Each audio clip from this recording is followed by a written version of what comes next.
Stop begging for money, sister sneered at Thanksgiving. It's embarrassing. Everyone nodded in agreement. I smiled. You're right. Then I texted my bank stop all payments on her credit cards. Her phone started buzzing. The thing about being the family scapegoat is that people stop seeing you as a person. You become a punching bag, the one they can all agree to look down on. I learned this lesson early, and by the time I was 31, I perfected the art of staying quiet while they tore me apart. My sister Amanda had always been the golden child, 3 years older, effortlessly beautiful, married to a successful orthodontic named Derek. They lived in a gorgeous house in the suburbs, drove matching luxury Subarus, and their Instagram looked like a lifestyle magazine. Meanwhile, I was Emma, the younger sister who never quite figured things out. According to family consensus, I worked as a financial analyst, which sounds impressive until my family explained it. She crunches numbers for other people's money. My mother would say with a dismissive wave, nothing creative, very boring work. The fact that I made $240,000 a year never came up in their assessments of my worth. I dressed simply, drove a modest car, lived in a small apartment. I didn't advertise my success because I had learned early that it only made them uncomfortable. Amanda, meanwhile, advertised everything. New designer bags appeared in her posts, weekly vacation photos from Cabo, the Maldives, Greece. The Christmas after she got married, she surprised everyone with Cartier bracelets, $8,000 each. She made sure to mention. Our mother wore hers constantly, showing it off to her book club friends. What nobody knew was that I'd been the one making Amanda's minimum payments for the past 4 years. It started innocently enough. She called me crying one night, her voice panicked, and I made a mistake. Derek doesn't know, but I maxed out a credit card on the house renovations. Payment is due and I'm short. Can you cover it just this once? I'll pay you back. Payment was $890. I sent it without hesitation because that's what sisters do. The second time was 3 months later. The renovation went over budget, just $1,200 this time. I promised last time. Then it was the car payment, then another credit card I didn't know existed, then a personal loan she'd taken out for a business opportunity fell through. By the end of year 1, I'd paid $23,000 of her debt. I'm going to pay you back everything, she swore each time. Derek is getting a raise. I'm cutting back. You're literally saving my marriage. If he finds out I spent this much, he'll leave me. So I kept paying. Every month like clockwork, I transfer money to cover her minimum payments across 4 credit cards and 2 loans. The amounts crept up to $800 a month. Then $3,200, then $3,600. She kept spending, kept accumulating, kept coming back with tears and promises. By year 4, her total debt had ballooned to $87,000. I'd personally paid $41,300 in minimum payments alone. Money that barely touched the principal because her interest rates were astronomical. She'd never paid me back a single dollar. The financial analyst in me knew this was unsustainable. The sister in me kept hoping she changed. Then came Thanksgiving. My mother's dining room was decorated like a Martha Stewart fever dream. Fall leaves scattered artfully across the table, monogrammed napkins, a centerpiece that probably cost more than my monthly rent. 23 family members crammed into the house, parents, aunts, uncles, cousins, Amanda and Derek, their 2 kids. I arrived in my usual style, simple sweater jeans, a pie from the grocery store bakery. Amanda swept in 30 minutes late in a new Burberry coat, carrying a charcuterie board from that expensive artisan shop downtown. Sorry, we're late, she sang. I was at the spa all morning. Self-care Sunday. Mom hugged her like she returned from war. You work so hard, sweetheart. You deserve it. I set my grocery store pie on the counter next to Amanda's $200 charcuterie display and felt exactly as invisible as I was meant to feel. Dinner conversation followed its predictable pattern. Derek talked about his orthodontic practice expanding. Amanda showed everyone photos of their upcoming trip to Turks and Caicos. Just a little getaway before the holidays get crazy. My cousin Brian discussed his promotion. My Aunt Susan bragged about my cousin Jennifer's new house. When the conversation turned to me, my mother's voice took on that careful, pitying tone, and Emma is still doing her number thing. Very stable work, steady paycheck. My father added like he was complimenting a reliable toaster. That's wonderful, Aunt Susan said with a smile that didn't reach her eyes. Not everyone can be an entrepreneur like Amanda. Amanda beamed. She'd sold monogrammed cuisines on Etsy for 3 months, 2 years ago before abandoning it. Apparently that made her an entrepreneur. The real trouble started when my younger cousin Maya mentioned she was struggling with student loans. Just so overwhelming, Maya said, her voice cracking slightly. I'm barely making the minimum payments. I opened my mouth ready to offer advice. I'd help 3 friends consolidate and restructure their loans, saving them thousands in interest. But my mother cut me off. Emma Doe. Not everyone wants to hear about numbers and calculations. My face burned, but I stayed quiet. You should talk to Amanda, my mother continued. She's so good with money. Look at that beautiful house. Amanda launched into what she called financial advice, which mostly consisted of just budget better and maybe get a side hustle. Nothing practical, nothing helpful. Maya nodded politely, but I could see the desperation still in her eyes. After dinner, I found Maya alone in the kitchen. I have some resources about loan consolidation. If you want, I can send you. Emma. Amanda appeared in the doorway, wine, glass in hand, eyes sharp. Can you not? I was just offering to help. She doesn't need your help. Amanda's voice had that edge. I'd learned to recognize. She needs real advice, not whatever you're selling. I'm not selling anything. I just know about what numbers, Amanda laughed, and it wasn't kind. That's literally your only skill. Can't just insert yourself into every conversation. My father appeared behind her. What's going on? Emma is trying to give my financial advice, Amanda said, making it sound absurd. When she can barely manage her own finances, my stomach dropped. What are you talking about? Amanda's eyes glittered dangerously. Come on, Em. We all know you're always short on cash. That's why you live in that tiny apartment. Why you never travel? Why you dress like you shop at Goodwill? Kitchen had gone silent. Maya looked mortified. My father frowned.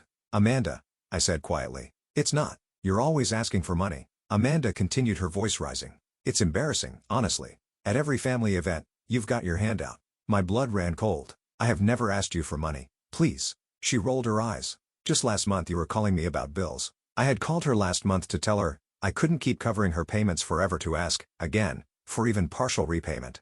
But she'd rewritten the narrative so smoothly that even I almost questioned my memory. Emma, my mother's voice was disappointed. If you're struggling financially, you should have told us. I'm not struggling. There's no shame in it.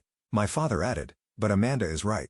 Constantly asking your sister for money is inappropriate. I stopped. There was no point. See it in their faces. They believed Amanda. They would always believe Amanda. This is exactly what Amanda said, gesturing at me with her wineglass. Always so defensive. We get it. You're not good with money, but you need to stop making it everyone else's problem. The room was staring. Maya looked like she wanted to disappear.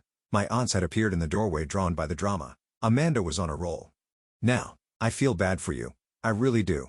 But at some point, you need to take responsibility for your choices. Get a better job, budget better. Stop begging for money from family members who actually have their lives together. Something in her voice, casual cruelty, that absolute certainty that she was superior, made something crack inside me. I've been paying $3,600 a month, every month for 4 years. I'd paid her car insurance when she forgot. I had covered her kid's private school enrollment fee when she was between opportunities. I'd sent money for groceries when she claimed Derek was being unreasonable about the budget, $41,300. And she was standing in my mother's kitchen in her Burberry coat, drinking wine that probably cost $80 a bottle, telling everyone I was a charity case. Pulled out my phone. Emma, what are you doing? My mother's voice was sharp, taking responsibility for my choices. I said calmly. I opened my banking app and navigated to scheduled payments. There were 6 of them, all scheduled for the first of each month. 2 credit cards, 1 personnel loan, 1 car payment, 1 insurance payment, 1 household expenses payment. All going to Amanda. My finger hovered over the first one. Stop begging for money. Amanda sneered, emboldened by the audience. It's embarrassing. Everyone nodded in agreement. My mother, my Aunt Susan, even Derek looked uncomfortable on my behalf. I smiled. You're right. Then I canceled the first payment, the second, third. Within 90 seconds, I'd canceled all 6 recurring transfers. Then I tested my bank directly through the app. Please stop all payments on the following accounts. I listed Amanda's credit card numbers, which I had memorized from 4 years of paying them. I looked up. Amanda was still talking something about how family helps family, but there are limits. Her face was flushed with wine and righteousness. Her phone buzzed. She ignored it. Buzzed again. Anyway, she continued. I just think buzz, buzz, buzz. 3 more notifications in rapid succession. Amanda pulled out her phone, annoyed. Her face went pale. What? Darecast? Nothing. But her hands were shaking slightly as she stared at the screen. I could imagine what she was seeing. Credit card payment failed. Auto-pay declined, insufficient funds for scheduled payment. My bank moved fast. Her phone rang. She declined the call. It rang again immediately. Capital One, probably, or Chase. Are you going to get that? My mother asked. Just spam. Amanda said, but her voice had gone thin. I gathered my coat. I should go. Emma, wait. My father's voice. We didn't mean. No, it's fine. Man is right. I need to stop making my problems everyone else's responsibility. I headed for the door. Behind me, Amanda's phone wouldn't stop ringing. I drove home in silence, my hands steady on the wheel for years, $41,000. And she called me a beggar in front of the entire family. My phone started ringing before I even reached my apartment. Melinda, I declined. She called, again, coined text message and call me please. Another text. What did you do? Another. Why are my payments declining? Turn my phone on silent. By the time I got home, I had 14 missed calls from Amanda and 23 text messages ranging from confused to panic to angry. The last one read, call me right now. This I funny. I made myself tea and opened my laptop. Time to be thorough. I pulled up my banking records from the past 4 years and created a detailed spreadsheet. Every payment, every date, every amount. I had text messages going back to the beginning, all her promises to pay me back, all her emergencies, all her desperate midnight calls, compiled everything into a single PDF, 47 pages of documentation. Then I sent it to my personal email, time-stamped and backed up to 3 different cloud services. Just in case, my phone lit up with another call and I watched it ring until it went to voicemail. 30 seconds later, another voicemail notification. I waited until morning to listen to them. First voicemail was angry. "Emma, what the hell did you do? My payments aren't going through this." Now the second was frantic. "Please, I don't understand what's happening. My cards are declining. The bank called, please call me back." The third was tearful. "Emma, I'm serious. I don't know what you did, but this isn't funny. Derek is asking questions. Please, just call me." The fourth was my mother. "Emma Jane, Amanda is very upset. I don't know what this is about, but you need to fix whatever you've done. Call your sister." I deleted all of them and made myself breakfast. My phone rang at 8:47 a.m. Unknown number. I answered. Miss Emma Richardson, a professional female voice. "Speaking, this is Janet from Chase Bank Customer Service. I'm calling regarding a payment arrangement you had set up on an account ending in 7734. Amanda is primary credit card. I need to verify your authorization to cancel this recurring payment." I set up the payment from my personal account. I said calmly, "I'm canceling it effective immediately." "I see. You understand this may result in late fees and interest charges on the cardholder's account." "I do. May I ask why you were making payments on someone else's credit card? Family arrangement that's ending?" Brief pause. "I understand. Cancellation is confirmed. Is there anything else I can help you with today?" "No, thank you."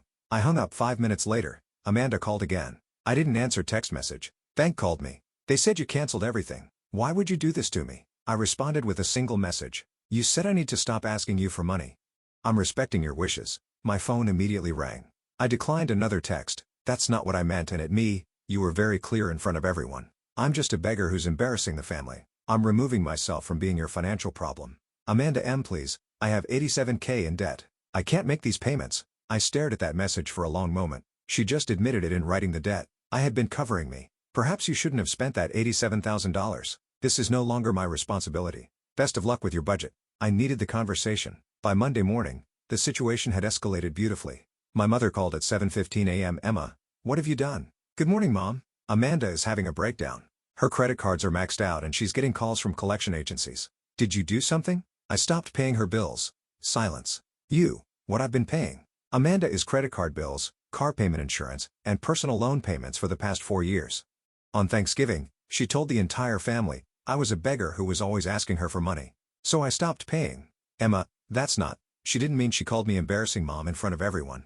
"She told everyone I couldn't manage money while I've been paying $3,600 of her bills every single month." $3,600. My mother's voice cracked. Every month for 4 years. "I have documentation of every payment. Why didn't you tell us?" "She asked me not to. She said it would ruin her marriage if Derek found out how much debt she had." My mother was quiet for a long moment. "Emma, regardless of what Amanda said, you can't just cut her off like this. She needs..." "No." My voice was firm. "She needs to take responsibility for her choices." Her words, "I'm done enabling her spending addiction while she tells everyone I'm the one with money problems. She's your sister. I've given her $41,300 over 4 years without a single dollar paid back, while she bought Burberry coats and went to Turks and Cakes and called me a charity case."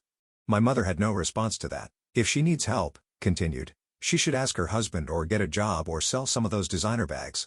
She's not getting another dollar from me." I hung up. Tuesday afternoon, my father called. "Emma, we need to talk about this situation with Amanda." "There's no situation, Dad. I'm simply no longer paying bills that aren't mine. She's in real trouble. Credit card companies are threatening to send her to collections. She's going to ruin her credit. She ruined her credit by spending money she didn't have. It's not my problem." "Don't you care about your sister?" The question hit harder than it should have. Did I care? I did. Why I'd paid for 4 years? That's why I'd sacrificed vacations and investments and my own financial goals to keep her afloat. But caring about someone doesn't mean drowning with them. "I care enough that I enabled her for 4 years. I said quietly. "I care enough that I've paid over $40,000 of her debt. I care enough that I protected her marriage by keeping her secrets, but I don't care enough to let her humiliate me publicly while I bankrupt myself for her designer lifestyle." Very selfish, Emma. Then I'm selfish. She needs to figure this out herself. What if she loses her house? She lives in a house Derek pays for. She'll be fine. What if Derek leaves her when he finds out? Then maybe she shouldn't have lied to him for 4 years about $87,000 in secret debt. My father sighed. "You've changed. Emma, used to be kind. I used to be useful," corrected. "There's a difference." Wednesday brought a new development. My cousin, Maya, called. "Emma, it's Maya. From Thanksgiving. Can we talk? I wanted to apologize for what happened. I had no idea what was going on, and watching Amanda say those things about you when you were just trying to help me, I felt terrible. It's not your fault, Maya. I know, but look, something weird is happening. My mom talked to your mom, and apparently Amanda is having some kind of financial crisis, and it has something to do with you. I should have stayed quiet. Maya had been genuinely kind in her message, and she'd asked directly. Amanda has been in significant credit card debt for years, I said carefully. I was helping her by covering her minimum payments. She asked me to keep it secret. Thanksgiving, she told everyone I was constantly asking her for money, which was a complete lie. I stopped paying her bills. Wait, Maya's voice changed. You were paying her bills while she was telling everyone you couldn't manage money for 4 years. Fine. I just decided it was time to stop. How much were you paying between Amanda and me, Emma? How much? I hesitated. About $3,600 a month? $41,000 total over 4 years? Maya was quiet for so long. I thought she'd hung up. Maya, that's insane, she whispered. She was wearing a new Burberry coat. She was talking about Turks and cakes. She was giving me financial advice. I know. And you were paying her credit cards while she called you a beggar. Yes. Emma, you need to tell everyone. The whole family needs to know what she did. I'm not telling anyone anything. This is between Amanda and me, but she humiliated you. And if I tell everyone, I'll look petty and vindictive. She'll spin it as me trying to hold money over her head. Trust me, Maya, the best revenge is just letting her deal with the natural consequences of her choices. But Maya, bless her Gen Z heart, had other ideas. Thursday evening, my phone started blowing up. My Aunt Susan called. Emma, honey, Maya told me what's been going on. I don't want to talk about it, Aunt Susan. No, listen, I had no idea. None of us did the way Amanda spoke to you at Thanksgiving. If we'd known, you were helping her financially this whole time. It doesn't matter. It's done. It matters very much. Your mother is beside herself. We all are. Why is everyone acting like I did something wrong? I stopped paying bills that weren't mine. That's all, sweetheart. Nobody thinks you did anything wrong. We're horrified at how Amanda treated you. Your Uncle Frank is ready to drive over there and give her a piece of his mind. Please don't. This is between siblings. After what she said to you, after how she humiliated you while you were literally keeping her afloat. Emma, that's beyond. Aunt Susan kept my voice level. I appreciate your support, but I need everyone to let this go. Amanda needs to figure out her finances. I need to move on. That's all. Calls kept coming. My cousin, Brian. Dude, I had no idea. That's messed up. My Uncle Frank, that girl needs to learn some respect. My cousin, Jennifer. Emma, I'm so sorry. Even Derek called Emma. His voice was strained. Can we talk? If this is about Amanda's debt, you should talk to her. I did. She finally told me everything. The credit cards, the personal loan, the fact that you've been covering it. I'm sorry, you had to find out this way. Why are you apologizing? You've been, Jesus Emma, you've been paying thousands of dollars a month for years. It's done now. She told everyone you were asking her for money. I know. While you were literally paying her bills. I know, Derek, I'm so sorry. His voice cracked. I had no idea. She was in this much debt. I handle our joint accounts, but she kept saying she had her own money from her ecstasy thing. I didn't know she'd maxed out cards in her name only, and I definitely didn't know she was lying about you. It's okay. It's not okay. What she said to you was cruel, and it was a lie. And now our entire financial situation is, he stopped. It's not your problem. I'm sorry. I just wanted you to know that I'm sorry, and I'm dealing with this, and you don't owe us anything. Thank you, Derek and Emma. What you did helping her for that long, even after how the family treats you, that was really kind. She didn't deserve that kindness, but it was still kind. I had to clear my throat before I could speak. Take care of yourself, Derek. Friday morning, Amanda finally showed up at my apartment. I opened the door to find her standing there. No makeup, hair in a messy bun, wearing sweatpants. She looked like she'd been crying. Can I should have said no, but old habits die hard. I stepped aside. She walked in slowly, taking in my small apartment place. She'd always made subtle digs about cozy. She'd say, meaning cramped, minimalist, meaning cheap. She stopped. Started again. I messed up. You did. I'm so sorry. What I said at Thanksgiving was completely out of line. I was drunk and stupid, and I wanted to sound successful in front of everyone, and I threw you under the bus, called me a beggar, Amanda.